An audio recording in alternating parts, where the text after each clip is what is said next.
And this distortion is so real that Jesus talks about, I think it's Jesus or the apostles, the time is coming that whosoever kill you will think that he's doing God a favor. And we see this in the news. A lot of people actually believe that the things they believe are true. That is another thing, eh? That is why it is God that has to deal with earth and destination. Because it is only God that knows the mind of the people. Alright, so that's why he says in Matthew, no one is given the ability to judge. Alright? Because God looks at the big picture and we don't know how he does things. He says our ways are not his. But there are a lot of people who honestly believe that the things that they believe for all these long while are true and they will kill for it. Alright? Now, so we're going to look at this propaganda, definition of propaganda. According to Britannica.com, propaganda. Propaganda is dissemination of information or facts, arguments, rumors, half-truths. So you're not looking at it, not fully truth, it's half, it mix half-truth or lies to influence public opinion. And that is what has been going on for centuries, leaded as a technique of the devil through the fourth beast to lead the world astray. And that's in the direction in which it is heightened now. So Christianity as propaganda in religious prophetic history. According to the book of Daniel and Revelation, which give accounts of the world's governments, Rome and the Vatican hate Christianity for obvious reasons, but it doesn't look as if that's the case. Alright, and that's it. The appearance of the thing in the propaganda does not look like a false, it looks like the truth. Alright, so they hate it for obvious reasons. No, Satan hates Christ and makes war with his seed, the Christian church, as was seen in the book of Acts. We must go back to the beginning to understand, for us to get the proper vision. So Satan hates it. Alright? Now again, prophecy states that Satan gave the fourth beast or the fourth world power his seat. So history tells of the usurping of the Roman church, represented by the beast with the little horn in Daniel. You see the picture just now, which rooted up 3 nations of the Roman Empire and rose to supremacy as the ruling government under the leadership of the Vatican. The book of Revelation 13 also tells of the little horned beast which rose out of the earth, identified as America, which later gave back power and life to that Vatican, the beast. And that's exactly what is the world stage right now, and it is operating through the United Nations and other, so that they govern that way. And inside of it, we have the Vatican agenda, which is Pope Francis is Laudato Si. All right, and we also have other people on the outside stage that are also working in this whole world order. So there is an agenda Satan has. Okay, so Satan has his agenda, which is in opposition to God's agenda, and his intention is to get as many people not to go to God's side or not get salvation. And so all that we're seeing here in COVID-19 and all of this confusion in the election is all part of this manifestation. All right. Now, as I told you that here is the arena for these prophecies with Daniel and Revelation, and also here is where we had the Vatican and the Rome and then the Vatican, which took over and became the ruling power in Italy. All right, and Christianity was growing very fast here, which makes Satan angry. So a lot of persecution going on among the churches. We also have the 7 churches here, as I said earlier on, and these were mentioned in the book of Revelation. And so this we also have, right, also this here, the beast. This is the beast with the horn, and this one here that rose up, which is the Vatican, and the woman riding on the beast, representing the corruption in the apostate church. All right, and then you have this here, which is the pure church, which is crucified by the dragon, because the dragon gave the seat to this one. So Satan gave the seat to this one, this beast, the fourth beast. All right, and the beast must persecute the pure church, which are the Christian, the Church of God. All right, but what the pure church said, the pure church, the propaganda say that this one is this one. So this church here, the propaganda said that is us, and this one now becomes this one. So we talked about that, the transferring is another propaganda technique. So everybody has been bribed to think or deceived to think, which deception is an important attribute of that beast. Everybody has been deceived to think that they are walking in this direction when they are actually here. All right, because Satan will and must persecute. All right, so this is why I call it great controversy between God and Satan, which began in the book of, since in Genesis. That hatred never ceased and is growing. Peter says, as the time groweth nigh, he knows that his time is short, and he intensifies his effort. All right, but it's against the church. So the Christian persecution, the church must be persecuted. All right, because they believe that earth is theirs, and so they fight for Satan, who give them all that they have. But we need to understand, inside of the Vatican, we have 2 sets of people. We have those who are loyal and believe in the Church of Jesus Christ, and we have those who are loyal to Satan. So now, hence the Vatican's claim to be the only Christian church is a misrepresentation of truth. Because remember, the Apostle Paul went from Jerusalem, this is Jerusalem down here, where Christianity began. He went from Jerusalem to Europe, okay?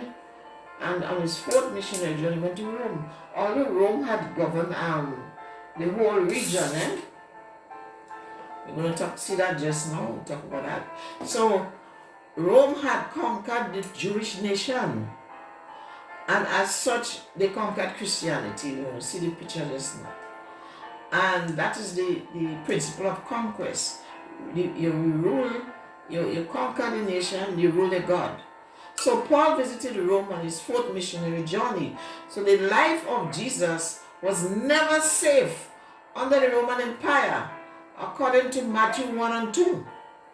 From the onset of the birth of Jesus Christ, Rome was threatened and sought to destroy Jesus, seen from the story of the 3 wise men who came seeking his star at his birth. Rome pretended to be on the side of the 3 wise men, but had deceived them. An angel of the Lord redirected the 3 wise men not to return to Rome, or that was King Herod, but take another route home. As well, an angel of the Lord appeared to Mary and Joseph, these were the mother of Jesus, and told them to flee to Egypt with Jesus to save his life from the king of Rome. Now, King Herod eventually killed all Israel male boys, male babies, 2 years and under, with the calculated guess that Jesus was among them. King Herod should have known the truth about Jesus if Christianity was of Rome. And King Agrippa, who almost became a Christian by Paul's preaching, should have been a Christian if Rome was the founder of Christianity, and by extension the Vatican. So this year, Rome had conquered everything in red. So you see, they had conquered Judea, everybody, right? Everything in red. So they won Europe, Asia, Egypt, Africa, right? And all these regions where Christianity was very strong and growing rapidly, all right? So they were persecuting the Jews. The certain type of Jews were also persecuting as well, all right? So the idea is that, you see, I say conquest and keeps. So now, before I move it, when the nation conquered, they take what you have, all your assets, call it booty, all right? So all the good things that you have, they take it, all right? We saw, for example, when King Balthasar was having a party, he sent and took the golden utensils from the temple of Israel and come in the celebration, and where we see the hand on the wall, where God telling his kingdom is divided and another nation took over. So the same thing, when Rome conquered, Rome had all the Christian, everything, right? They had all the scrolls and everything, right? So, and Egypt was a place that they had a lot of scrolls in Africa, Abyssinia, North Africa. They had a lot because they were protectors of Christianity during the time of the persecution in Europe. All right, so people flee also down here and being cut off as well. They were safe until Rome eventually came into Africa as well. So Rome now have a lot of the documents, all the religious documents, they would have had it. So this is how the Bible also came to us. It was, but it's not, it was a whole set of people that put that Bible together. I think it was from about 66 bishops, and we had coming from all different Christian areas, okay? So Rome would have put the church in, they would have actually changed it to whatever tone that they might have wanted to wear, and people don't think about that. They could have put it in any tone that they might have wanted it, but the Holy Spirit is very effective and defensive. So the Spirit of God is in the midst of error. So they will have their people in the midst of error who will stand up for God and do the right thing, so that they have rules of interpretation and rules of hermeneutical rules of putting things together. So that would have been a defense for the Bible, so that it will not go out into total corruption, okay? So that's why we say what we have is okay, all right? But that's one thing. So Rome would have had the documents, and so that might have been one reason when they would have said that they are the first, the holders of Christianity and so on. It's just by conquest and keep. Okay, all the nations was doing that. And remember, we had Babylon, then Media Persia, and then Greece, and then Rome. So each one taken from the other one. And as well, the strong attributes of the religious aspects, they were taken. But in the case of the Christians, because they were conquered, they never really accepted it.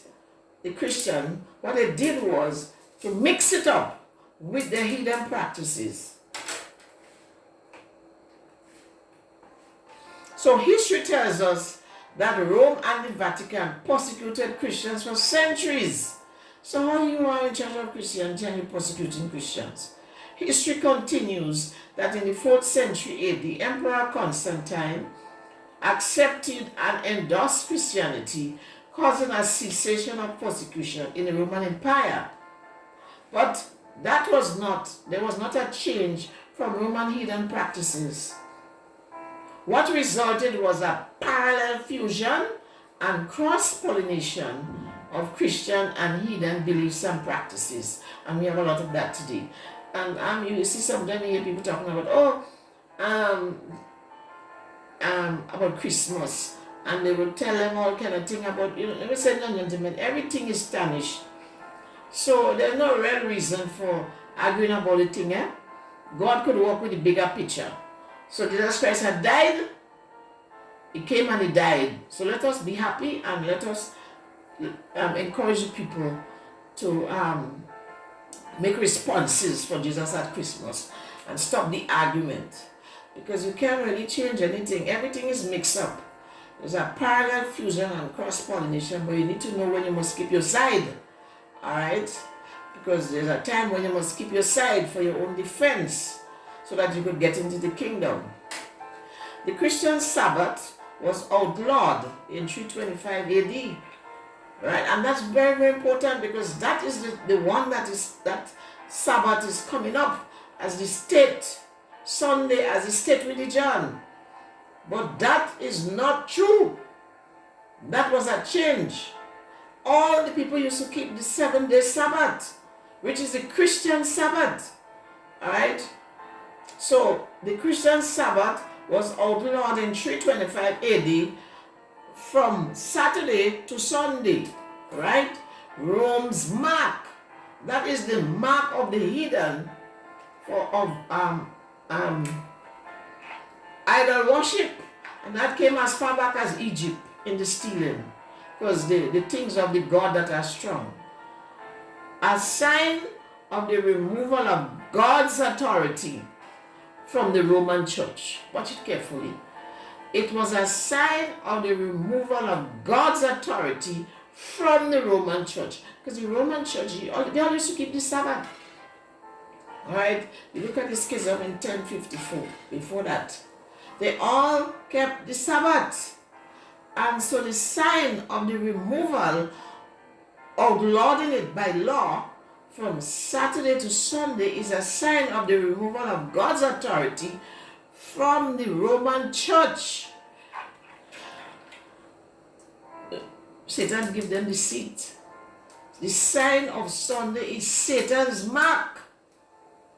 And so it is a sign that God was removed as the authority from that church. And that is the reason why they had to continue to kill off the Christians. But that is what they teach, and that is what they teach people. People have to come to terms. Sunday there's not a state Christian, and everything is bound around in a propaganda way. So the whole of Christianity is centered around this Sunday, and the reason for it they give is that Jesus Christ rose on the resurrection, or on Sunday. Listen, Sunday is the power to overcome the devil. Be an overcomer as a Christian after you baptize. Rise up in the newness of life, not stay in your debt, and cause all these problems in church. Martin Luther's objection in 1500 indicates that Christianity was almost totally subjugated by Roman heathenism, which led to the Protestant spirit. Alright, so what you have, they went off, and there was this vast change, right? Christianity was also used in the oral tradition during slavery, the slavery business, to subjugate West African peoples on the sugar and cotton plantation in the Caribbean and America. But most of it was the symbolism of the slaves and masters. And slaves honor your masters. And then you also have that spreading of the Sunday. So the Christians, you had that religious right of the Sabbath keeping, the 7th day, was lost during slavery because the Africans, the Africans kept the Sabbath. As a matter of fact, all the nations know the Sabbath. And they have it in their, if you go down to their history, you'll see the words Sabbath. They have it, they know. But as time went on, they drifted. Okay? It was the men, ladies and gentlemen, that used Christianity wrongly. Yeah, we need to remember it was the men that used Christianity wrongly. But even though they use it wrongly, God always triumphs. Christianity gives new value and self-worth to persons. That's what Christianity does. It gives new value and self-worth. So God still triumphs. He still triumphs in the end. Okay? So we must look at the broader picture and remove ourselves from being stuck in the prejudice side of things. Christianity has its purpose and its mission. All right? And we must be able to sift information. So now for the summary. It seems, summary analysis. It seems that for Christianity to survive in its pure state, as seen in the Gospels during the ministry of Jesus and the apostles in the book of Acts, it must be free from Roman interference. Rome used Christianity for her own purposes and conquests. Roman influence introduces a risky compromise of idolatry, false beliefs, and a misdirected sense of mission where persons are only prepared to live in this world. We hear it in the doxology, world without end, amen. And unconsciously we sing it, and we have been singing it maybe for centuries. The second return of Jesus Christ seems not to be a priority for the Vatican. And we are talking about not the representative and the ruler. When we talk about the government, the ruler in power. Pope Francis Laudato Si is preoccupied with religious inclusion. Everybody, we're taking everything and what is common between us. So, tut bagay, no change and no preaching.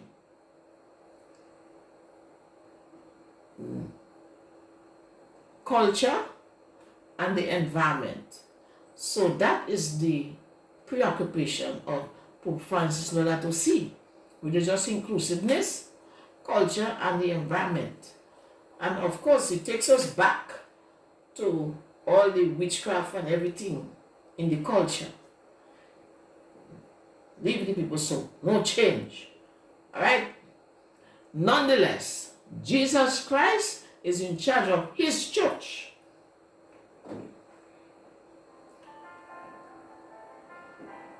And will redeem her from earth in splendor. Though the ugly head of persecution will rise again against her, according to Revelation 12 and 13. So, this woman, the church of Jesus Christ, will be again persecuted by the beast. But this time, it will be under the disguise from America in United Nations that fosters or runs the agenda of Pope Francis Laudato Si. All right? Which will give back power to the Vatican totally. So when we think that we have peace, then shall come sudden destructions, as the Bible says. So we need to be watchful. But the church of God will triumph. Again, Daniel says,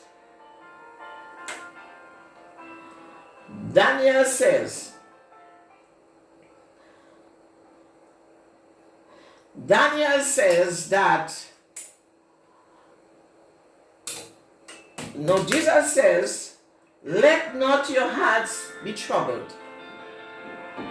I will come again and receive you unto myself, that where I am, ye may be also. John 14, 1-3. Michael, Daniel says, Daniel 12, 1. Michael, the great prince, shall stand up to deliver his people. Ladies and gentlemen, we need to look back to the scriptures to gain comfort for the future. Let not your heart be troubled. God is in control. There is something called dramatic irony in English literature. Solution, everything can be going to haywire. No solution man can think about. But in a 99.99 moment, up comes the unexpected solution and pull back the plot from tragedy.